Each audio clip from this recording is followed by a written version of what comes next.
The Holy Gospel this morning comes from St. John in the 11th chapter. Congregation may be seated. This is kind of a long one. Now, a certain man was ill, Lazarus of Bethany, the village of Mary and her sister Martha. Now Mary was the one who anointed the Lord with perfume and wiped his feet with her hair, and her brother Lazarus was ill. So the sisters sent a message to Jesus, "Lord, he whom you love is ill." But when Jesus heard it, he said, "This illness does not lead to death. Rather, it is for God's glory, so that the Son of God may be glorified through it."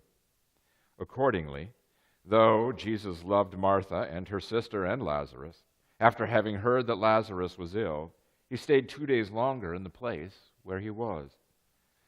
And then after this, he said to the disciples, "Let us go to Judea again."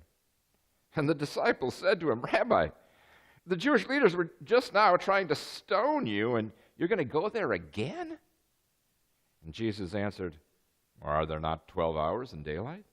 Those who walk during the day do not stumble because they see the light of this world, but those who walk at night stumble because the light is not in them." And after saying this, he told them, "A friend Lazarus has fallen asleep, but I am going there to awaken him."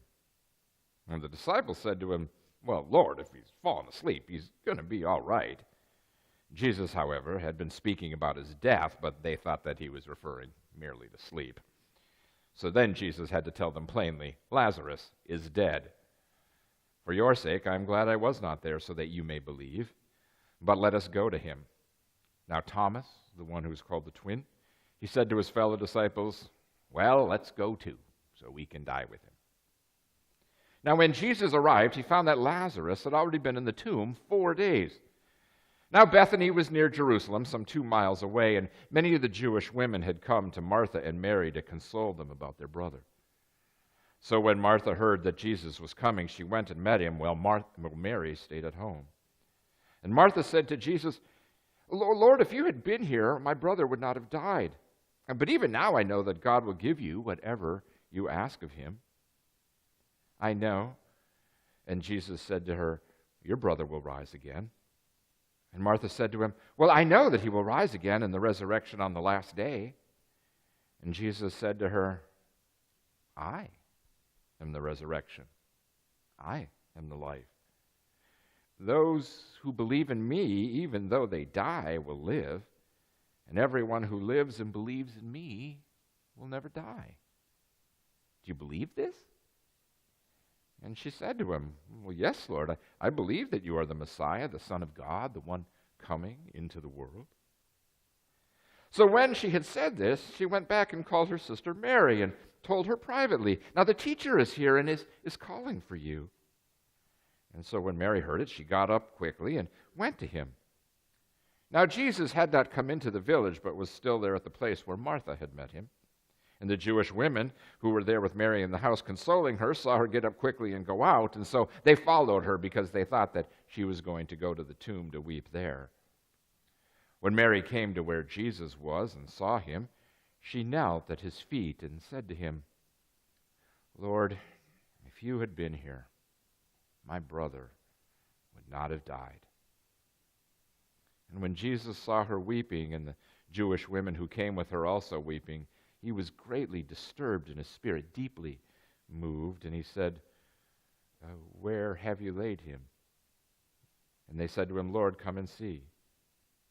And Jesus wept. So the Jewish women said, "See how much he loved him?" But some of them said, "Well, could not he who opened the eyes of a blind man have kept this man from dying?" Well, then Jesus, again greatly disturbed, came to the tomb. Now it was a cave, and there was a stone lying against it. And Jesus said, "Take away the stone."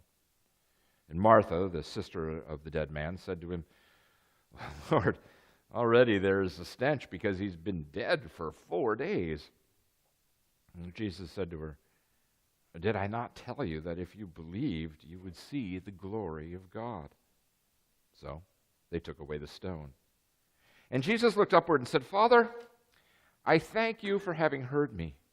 Now I know that you always hear me, but I have said this for the sake of the crowd standing here, so that they may believe that you sent me." And when he said this, he cried out in a loud voice, "Lazarus, come out!"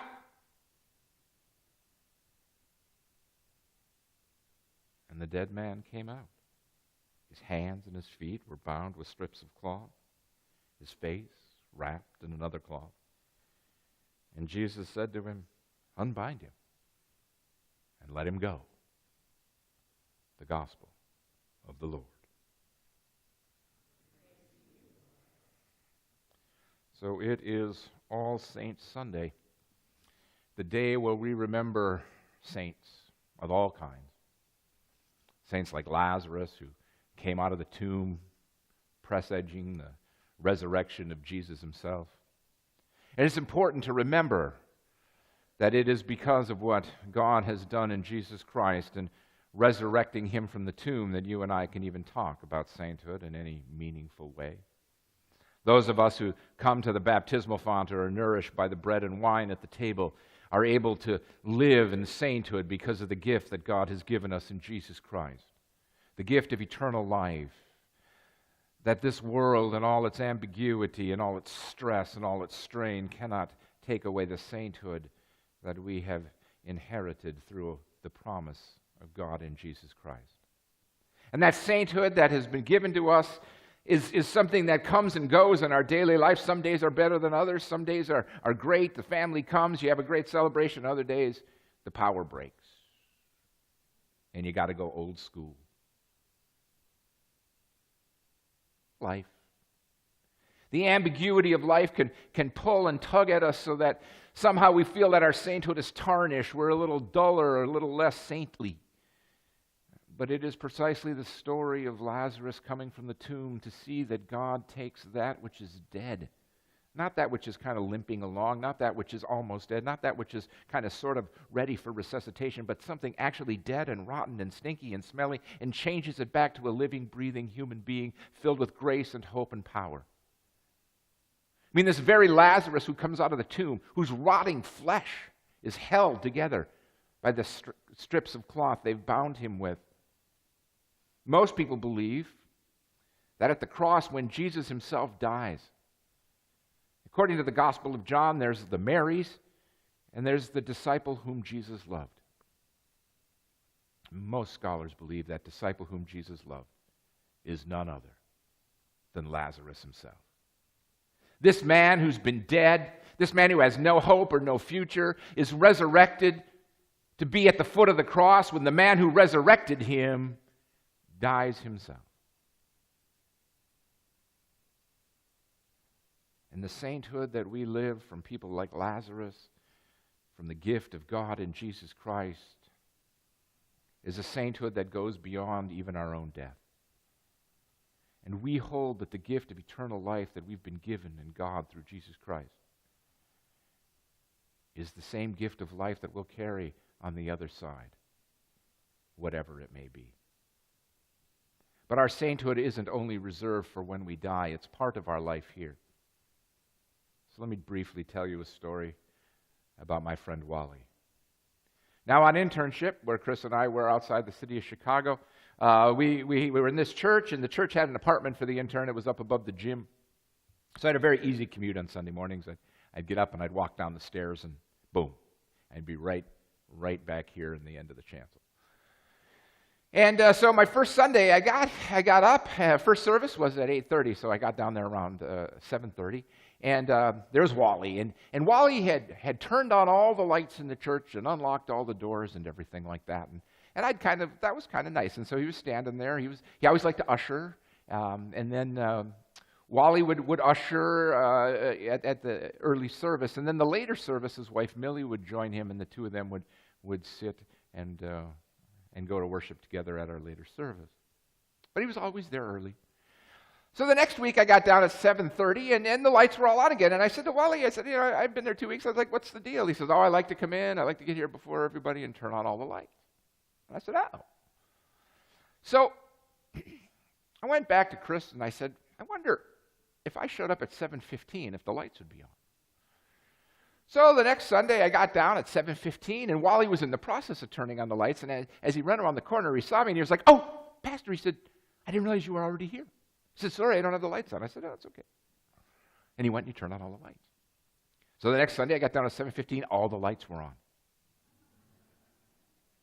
I said, Wally, what's going on? He said, well, if you're going to be here at 7:15, I got here a little early, turn on the lights. So I went back to Chris and I said, I wonder if I showed up at 7 o'clock. So the next Sunday, I turned up at 7 o'clock. He was in the process. He goes, oh, Pastor. Sunday after that, all the lights were on when I came down at 7 o'clock. So I said, I wonder. And I looked at Wally and I said, we could do this until church is on Saturday. I'll go back to coming at 7:30. He goes, okay, good. Yep. He's still alive. It was late 90s now. I knew him when he was a youngster, 62 or so. He and Millie never were able to have children. That just wasn't part of what their life was about. So they had dedicated their lives to this particular congregation, and many of the people had known Wally and Millie throughout their days. Millie taught Sunday school, things like that. Wally was turning on lights for everybody. And they were well beloved by people throughout the congregation. Later on that spring, Millie had had cancer, and she didn't win, and I buried her. And Wally was alone. And so he'd still come to church, get all the lights on, so that when I came down at 7:30 in the morning, the lights were all on, but he didn't have anybody to sit with him at our later service. He just kind of sat there by himself for about 10 minutes. And then some of the people who had known them when they were their Sunday school teachers had some kids now, and they brought their kids to sit next to Wally. And as the years passed, those kids themselves wound up getting married and having kids, and they'd bring their kids to sit next to Wally. And he never sat alone again. There was always a kid or a grandkid, even today, sitting with Wally. Sainthood is not reserved for only when you die, my friends. It is the gift that God has given you from your baptism. And you can share it today just as well as you can after you're dead. Now, we remember those who have gone before us and their inspiration, their gifts. But don't forget about the saints who are sitting behind you or in front of you or next to you.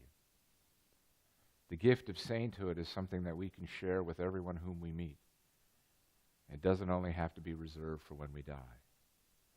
Because as Jesus showed us 2,000 years ago when he pulled Lazarus from the tomb, you're never done until God says you're done.